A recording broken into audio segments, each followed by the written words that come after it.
Leader of opposition has taken a complete different stand today morning over the ugly incident of a clash between the police and the supporters of Babush Montserrat, leading to the arrest of the Montserrats and others. Yesterday evening after the clash, the BJP MLA had visited the police station to take stock of the situation. Before leaving, he spoke to the waiting media, wherein he condemned the action of those who attacked the police station and categorically stated that he would back the government and police in initiating action. Strong he is. Probably most of the people in the crowd can physically defeat him. But it is his uniform and the authority which is important. If you start attacking the Panji police station, that means the capital police station, then there is nothing left. There is no step beyond that. Next time we'll go on the headquarters and attack it. Huh? I don't know government, because I don't know whether government is really serious in acting. But I will definitely back up any step, either by government or police, to ensure that there is no law and order problem. In fact, However, today briefing the media, he criticized the police force for their inability in preventing the mob from going berserk, at the same time condemned the mob. Police should have acted with preventive action at 4 o'clock, 5 o'clock itself. But they didn't do it. So for the first time in the history of Goa, a police station was attacked. What happened after 10, when I had come to the police station, is still deplorable. It is the other extreme of the pendulum. They didn't act on the first instance. That stands. I strongly condemn attack on the police station, and I still say if government and police act to stop the Gundagiri, I will back it up. But all that action has to be within the parameters of constitution and law. Parrikar tried to back the mob by saying that the police sat tight in their seats while the crowd was being formed, and said that they could have easily prevented the incident from happening with a little application of mind. Yesterday's event started at about 4:35 in the evening. For almost 4-5 hours, police were watching that there are a crowd of 400-500 is gathering. And there was no preventive attempt by the police to take steps to stop the terror and ultimately attack on the police station.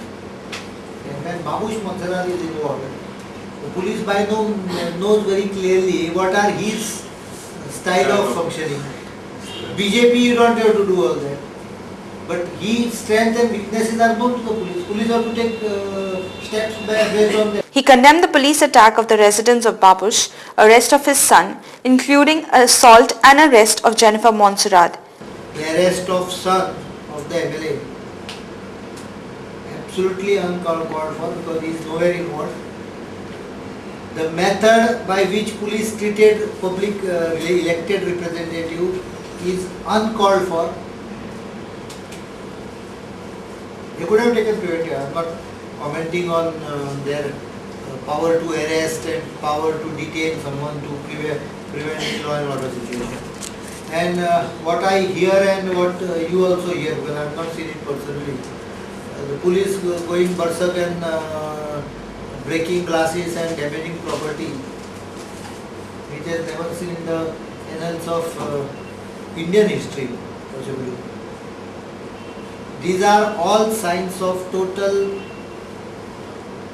loss of control over administration. Leader of opposition demanded a judicial inquiry into the incident. While criticizing the action of the police, Parrikar said that the government is not in a position to provide security to the people. He also stated that there is a complete breakdown of constitutional machinery. Where the breakdown took place is administration, which was happening over a period of time, accumulated into yesterday's events. It's not an isolated incident. We have to backtrack it to 3-4 important events earlier, one obviously is inaction of police over IT habitat incident, inaction of police when 1 year back there was fight with open swords at sentinels, inaction of police when 1 month back one person was attacked with sharp weapon, attempt to murder just outside Pandi, Talegaon. We have lots more coming up after the break. Stay with us. Welcome back. Life at the southern point of Goa was thrown out of gear yesterday by the villagers led by elected representatives cutting across party lines to protest against pathetic condition of roads from Bali to Pole. That the protest had the support of all the sections of the people was evident as shopkeepers, hotels, restaurants, petrol pumps, kiosks kept their establishments shut. So also medicos, lawyers and other professionals poured on the streets. However, to ensure total ban on movement, villagers blocked the road and burned tires. Kanakona BJP MLA Vijay Paikot, speaking to the media, accused the minister in the Kamath-led government of demanding huge commissions for tendering the work to them.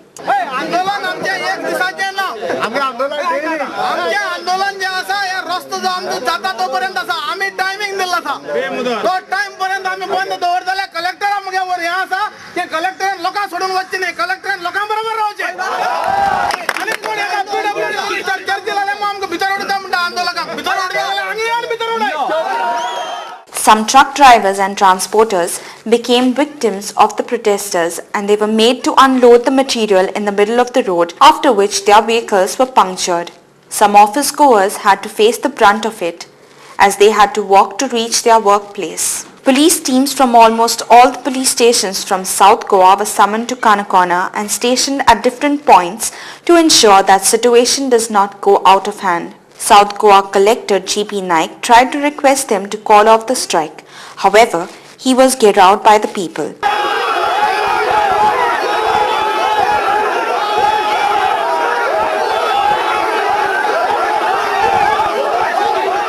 However, only after getting a written assurance from him that hot mixing of the road would begin on the 26th of this month did the leaders call off the Bandh at 2 p.m. yesterday. But at the same time, the villagers cautioned to resort to Bandh if it does not start. Since rainy season, रास्ता का condition जो है एकदम खराब है.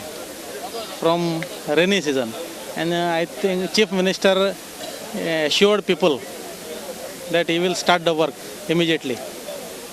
And past 6 months, nothing is there. So naturally, people came on the road. Or abhi now it is 100% with the people. They have to decide. Now people are totally fed up. The public and fire personnel may have started rescuing the labourer buried neck deep in the trench immediately. However, one of the labourer breathed his last upon reaching the hospital. 3 labourers digging the trench, when the loose mud stacked on the banks of the trench slid back into it, catching the unsuspecting victims by surprise. By the time the 3rd victim was dug out, an hour had elapsed, and in spite of administering oxygen during the rescue operation, he could not survive. The other 2 are still admitted at Goa Medical College undergoing treatment. An offence has been registered against the contractor for not taking precautions while laying the pipeline for sewage. Time for a short break. You're with Goa 365.